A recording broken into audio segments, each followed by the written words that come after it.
khilaaf ayaa ka dhaxoogan golaha deegaanka ee magaalada Burco taasi oo habsaamisay hawlihii shaqo ee ka socday magaalada Burco dadka shacabka ee ku nool Burco ayaa ka hadlay khilaafkaasi ka dhaxoogan golaha deegaanka sida faahfaahinta warkan oo magaalada Burco uga soo diray Maxamed Saciid Gaxnuug oo RTN Burco uga soo warama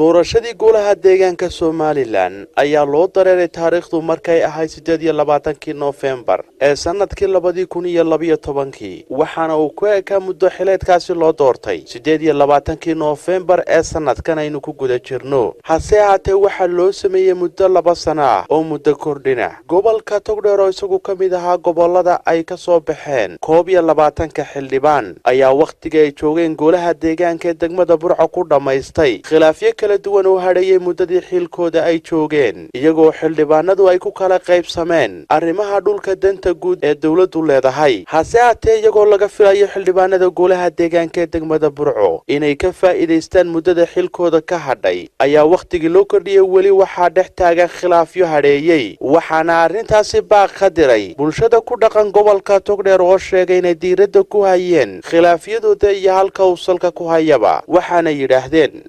deegaanka degmada Burco isqabqabsigooda soo noqnoqday waayadan dambe waxaan u soo jeedin lahaa golaha deegaanka isqabqabsiga inay bulshada ka daayaan ilaa maalinkii ay yimaadeen isqabqabsi bay dadka ku hayaan waxa taa u raacda boobka dhulka oo runtii soo noqnoqday oo wax ka qabashadeedu ay u baahan tahay xukuumadda iyagana waxaan ugu baaqi lahaa war intay isqabqabsiga ka daysaan bulshadii soo dooratay bacadka suuqiin taagtay inaad u shaqeysaan oo si hufnaan ugu shaqeysaan hadii kale aad uga tagtaan meesha u banaysaan halkan waxa jira golaha deegaan ummad bay masalaan waa la doortay ummadda kalsoonidoodii bay haystaan oo meesha ku tageen waxa soo bixi waxa had iyo goor ka soo baxaya oo maalin walba ka imanaya khilaaf dhexdooda toodii way dhargoon walba kiisu buuxsaday koob 20 kan halka jooga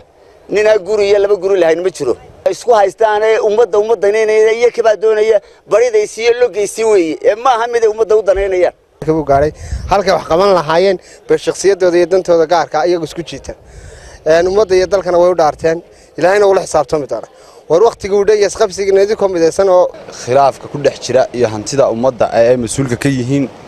inay say ummadda mas'uulga yihiin iyo hantideeda ay uga shaqeeyaan arrimaha bulshada waxaan halkan uga sheegayaa hantida dadweynaha ee mas'uulka tihiin idinku isku qabqabsanin oo isku khilaafinay hantida sidii ummaddu idinku dooratay ee idinku dhiibatay iyo mas'uulga tihiin ka daaya arrimaha saasoo dadka hantidooda idinka ka mas'uula idinka dadkan mas'uuliyadooda saaran waxaan halkan uga dirayaa qolaha deegaanka ee gobolka Togdheer ee haysta inay arrintaa wax ka qabtaan waxaan u sheegaynaa ilaa ka ugu sareeya ilaa ka ugu hooseeya maba kara sareeyaan gidigood waa isku wada midaan gooni u sheegaynaa ma jirto waxaan leenahay dawladda cusub ee baryeena intii loo kordhiyayna in laga qaado iyagana in laga qaado ayaanu doonaynaa deegaanku waa cunno wada aragta kudaafadii wata magaalada dhex taala kudaafadii wata magaalada dhex taala wax loo qabanaya ma jirto dadka hal la qabqabto hal la bedelo hal laga qabta wadadina wata ciidu taala hawdka anagu waxa loo kulligood hal laga qabto imikana waxay noqotay inay iyagu isqa qabsadaan marka waxaan u leeyahay golaha digreetaa laga qaaday gabigooda xilka hadii sharcigu banaynaya waxa laalay wax laakiin magaalada u hayaan 10 iyo 10 iyagu soo eedan iyaga kala saftay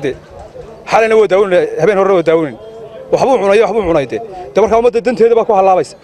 Maxamed Saciid Gaxnuug telefishinka caalamiga RTN